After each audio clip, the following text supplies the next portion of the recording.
All right, happy Tuesday, everybody. Welcome back to the channel. We got a full 15 game slate on this Tuesday. So let's recap yesterday. 2-2 day, but one of our losses was 0.75 units. So basically, we just broke even. We had the Cubs and Phillies under 8. This went into extra innings. We still cashed this. Brewers plus 1.5. Savali pitched good. Brewers got a run right off the bat, and then the bullpen just collapsed. So, GG there. Athletics money line. That was a rip. Kikuchi continues to pitch well at home, so bad read there. And we had the Dodgers Padres over 8. That was ridiculously sweat free. So 2-2 on the day. I've got 6 best bets on the card today, but let's get into these matchups and talk about each one. First game is going to be the Tigers and the Orioles. We've got Sawyer Gipson Long.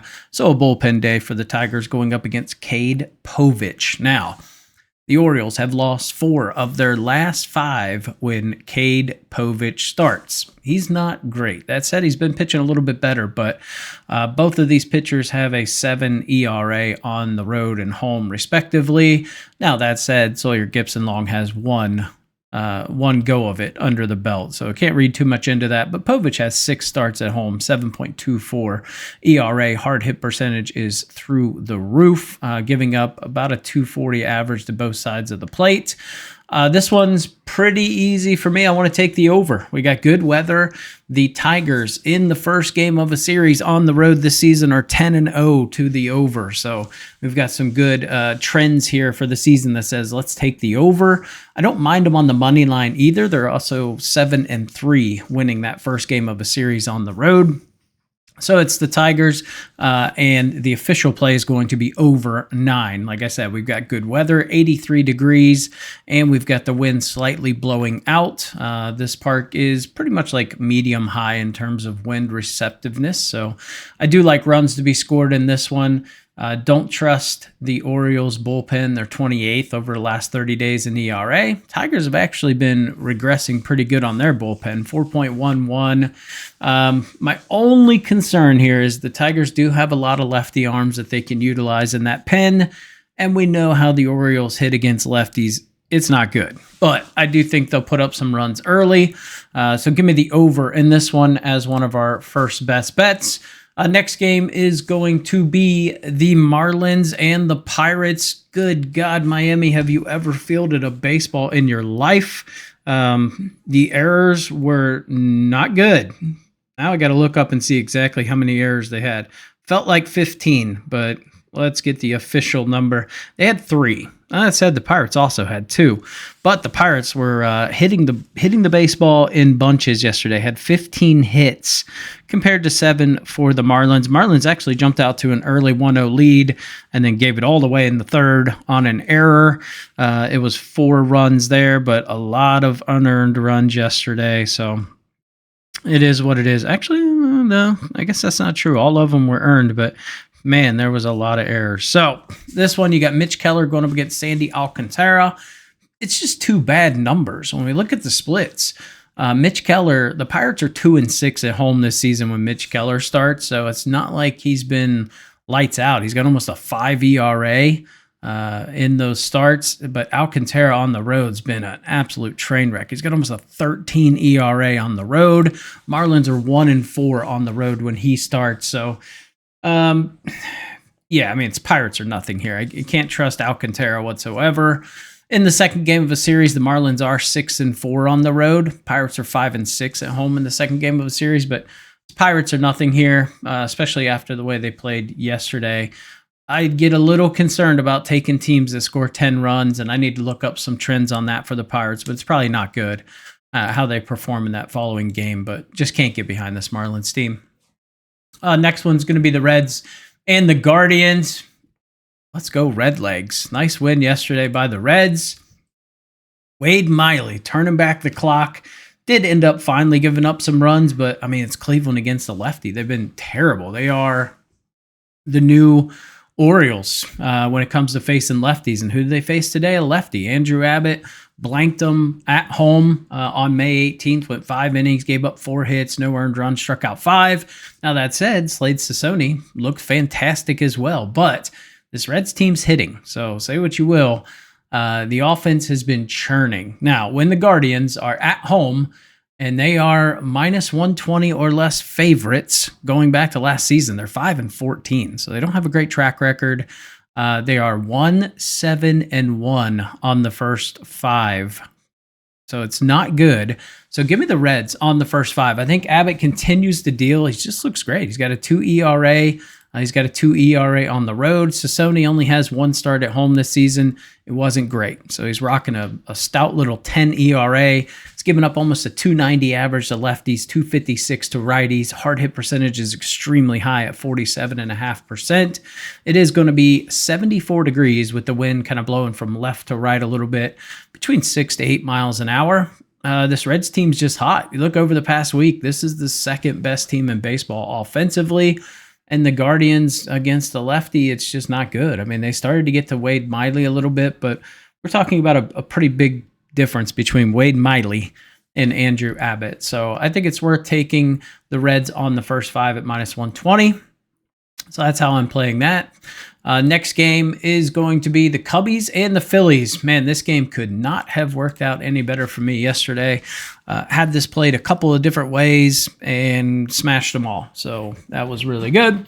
We had the Cubs yesterday, just couldn't. I think they had ample opportunities, honestly, especially in extras. In the 10th, they should have won it, but they didn't. I can't believe nobody scored in the 10th and then finally got the job done in the 11th. So Cubs didn't score anything. It really sucked. Cubs, that said, after losing the first game of a series on the road this season, they're 5-0 on the road. So there's that. But however, another good trend is the Phillies are 6-1 after winning the first game of a series in that game 2. So you got 2 teams combined 11-1 in the second game of a series. Someone's got to lose.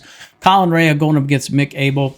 Abel, I think we're seeing a good pitcher, but this is not who his final form is going to be. He's got an expected ERA of 3. He's currently rocking a .79 ERA. He's got 11 innings under his belt, 11 Ks. Yeah, this is one where his hard hit percentage is like through the roof. He's been surviving somehow, giving up a 63% hard hit percentage. He is due to just get smashed, in my opinion. This Cubs team's probably the one that's going to do it. That said, you got Colin Rea on the other side, who has just been horrendous. Last 30 days against lefties, a 350 average, 227 to righties. ERA is okay at 3.47. Hard hit percentage is high. We've got the wind blowing out. It's going to be 79 degrees, so pretty beautiful day. We got an over-under of 9.5. That kind of tells you the books don't think that Abel's just going to cruise through like he has been. Kind of leaned towards the over after we saw Philly a ton of hits. They just couldn't turn them into runs. Kind of saw the same thing. Reminded me of the Dodgers when they played the Cardinals and they got like 15 hits and 3 runs. So kind of something like that. We could see an offensive explosion today. Obviously, this Phillies bullpen is susceptible as hell. I know the Cubs bullpen is technically number 1 in ERA, number 1 in FIP right now, but still not necessarily a bullpen I love. So it would be the over for me or the Cubs on the money line. But the official play here is going to be Mick Abel under 16.5 outs. This is minus 135 on Fanatics. This is a terribly wrong line. So I love him to go under 16.5 outs. I don't think he can keep surviving on this hard hit percentage number, especially going up against the Cubs. Next game is going to be the Rays and the Red Sox. What a wild game yesterday. My God, the Rays just kept blowing the lead. Rays should have had that 100%. That was money in the bank there in terms of winning that game. It should have never gone to extras, let's be honest. They finally won it in the 11th, but man, there was no reason it should have gone that far. They gave up, 2 in the bottom of the 9th, if I remember correctly. So that was a bit of a blown game there, but ended up getting the win. Ryan Pepio going up against Lucas Giolito. We got an over-under of 9.5. It feels really high, but we do have a 6-mile-an-hour wind blowing out. It's going to be 66 degrees. Pepio's been fantastic. Giolito's not. Giolito in 4 home starts has got like an 11 E. It's 10.47. Pepio on the road in 4 starts, 2.35. He's just been pitching really well. He's pitching really good against lefties. Giolito struggling against righties. a little bit better against lefties. When you look at this Rays team, a lot of your damage is going to come from the left-handed side. So I think 9.5 is probably a little too much. So it'd probably either be, I'd play it two ways, first 5 under, or I'd play Rays money line. Would be the only way I'm playing this game, but no official plays in that one. Next one, Nats and the Mets. This is going to be Griffin Canning going up against Mackenzie Gore. Really good pitching matchup. Now, if this over under goes to 8, which it is 8 on Caesars, but more on some other mainstream books. Like if this line just keeps getting moved, I don't like the over here. And there's a pretty significant trend here that says take the under. When both starters have a sub 3 RA this season at Citi Field, it's 15-0 to the first 5 under. So it will be first 5 under for me. I think the Mets, when they have a line this high, are pretty damn good. They're 8-1 at home this season when they're minus 160 or more favorites. That said, when they're minus 160 or more favorites, the first 5 is also 0-4. So 4-0 to the under. So I do like the under. Now, my only concern here is the Nats not good on that first 5 on the road in the first game of a series. They're 0-8-1. So maybe Mets first 5 minus a half, but Griffin Canning scares me, especially when you're handicapping against the Nationals. You look at lefties. He has a 244 average against lefties over the last 30 days. His hard hit percentage just makes me nervous. It's way too high. Issue is the Nats really haven't been hitting righties so hot over the last week. They're hitting 182 with a 27 WRC plus, not really getting it done with runners in scoring position. It's a sneaky spot where could I see the Nats winning? Yes, but every trend here says take the first 5 under or take the Mets, on the run line. Once they get to this Nats bullpen, which, give them credit, has been significantly better. 3.81 ERA over the last 30 days, but you still got a great Mets bullpen. So it's Mets on the run line or first 5 under is the only 2 ways I would play that game. Next one is going to be the Rangers and the Twins. I believe it's going to be SWR returning. So Simeon Woods Richardson should be returning, going up against Tyler Mahle. Rangers is away dogs this season has not been a fun story. They're 5-16 on the season as away dogs, going up against the Twins, who, with SWR pitching, has been good at home. When they're home favorites and SWR's on the mound, undefeated this season, 9-3 when we go back to last season. So I don't love SWR. I don't trust him. He's given up a 545 average to lefties, 250 to righties. Hard hit percentage is ridiculously high. Can't pitch with runners in scoring position. All that said, he's got a 2.40 ERA at home. Now, you also have to look at the weather. A lot of these early season games have been colder. Wind's been blowing in. A little bit different today. It's going to be 81 degrees, 9-mile-an-hour wind, between 6 and 9. And it's going to be blowing out a little bit. So this is I think it's a sneaky spot to take the Rangers here. There's just not enough data that really gives me a ton of confidence. But if I had to pick, Mahle is so much better at SWR. So it's like Rangers first 5 for me. It'd be the only way I want to play this. That said, Twins bullpen looked like shit in the Blue Jays series. They gave up, I want to say the Twins had the lead going into like the 8th inning in every game and blew it except for one game. So Twins bullpen, a little shaky. Jack, Sands, those guys haven't been exactly stellar lately. All right, next game is going to be the Braves and the Brewers. Grant Holmes going up against Quinn Priester. Priester at home, not really someone you want to get behind. Holmes on the road, not someone you like either. Both of them with 5+ ERAs. That said, Grant Holmes has been fantastic against righties, struggled slightly against lefties. I just don't trust Quinn Priester, but that said, you're getting the Brewers at home at plus money going up against Grant Holmes. A little different. It's not Chris Sale, it's Grant Holmes. So I'm going to fade this game completely, but my lean would be Brewers at plus money. You're taking the home team, 19-3 record. Braves on the road are 11-23 on the year. They're still 2-8 in their last 10, and the Brewers have lost 2 straight. So I like the bounce back factor there. Next game, Yankees and the Royals. Noah Cameron going up against Max Fried. This is one hell of a pitching matchup here. Cameron's been stellar, stellar through his first couple of starts here. He has a .85 ERA. Nobody's been able to touch him. He's going up against Max Fried, definitely the Cy Young favorite, 8-1 on the season, 1.78 ERA. Lefties have been an issue for Fried, giving up a 286 average, but for the most part, I think he should do okay today. Noah Cameron's got a sub-1 average to lefties, 179 to righties. This line feels so high, and historically, when we look back on pitchers with sub-2 ERAs going up against each other at this park, it's 127-1 in favor of the under. So it's only gone over one time in like 20 years with starting pitchers that have sub-2 ERAs going up against each other. So kind of want to take the under 8.5, but it's one of those, it's so fishy. Like this line is stupid high. This would be like a Coors Field high with Max Fried on the bump going up against this guy. So this kind of tells me they expect the Yankees to get to Cameron. Does have an expected ERA of 3.18, but so does Fried. Fried has an expected ERA of 3.40. Both of these guys have sub-1 whips. Yeah, it's a weird one. I think it's got to be Royals or pass here. I can't take the Yankees at -206, but I can't not back Fried. It's such a weird game. So it's the under or nothing, the only way I'd play this game.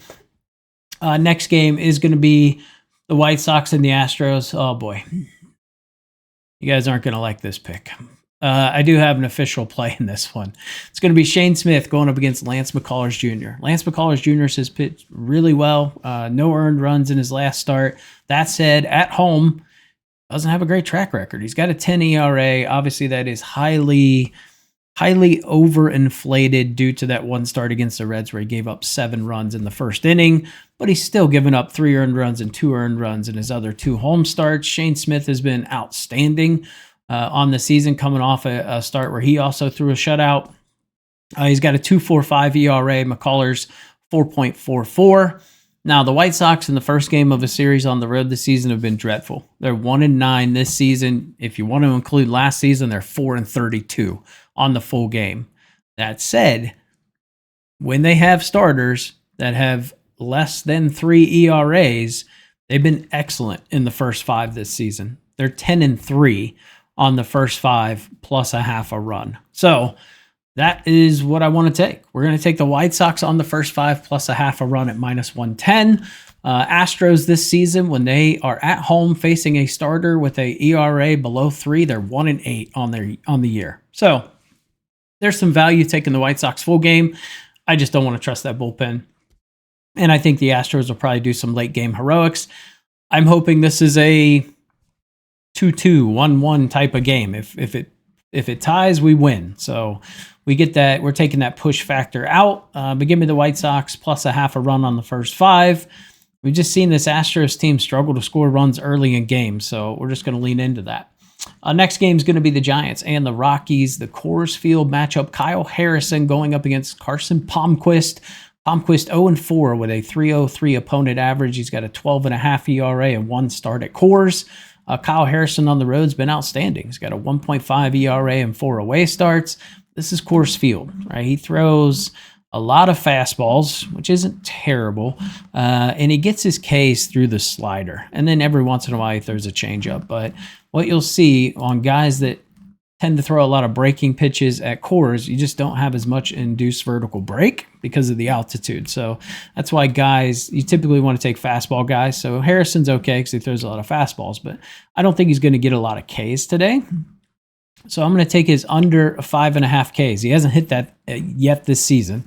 So we're going to take him under 5.5 Ks, but the Giants to win. We pair those two together because it's negative correlation. We get past this -225 line, and it gets us to plus money. So it's plus 128. That's how I'm going to play that. Now, the Giants have not been good with the sticks, so especially against lefties. They are hitting 149 over the past 2 weeks with a 36 WRC+.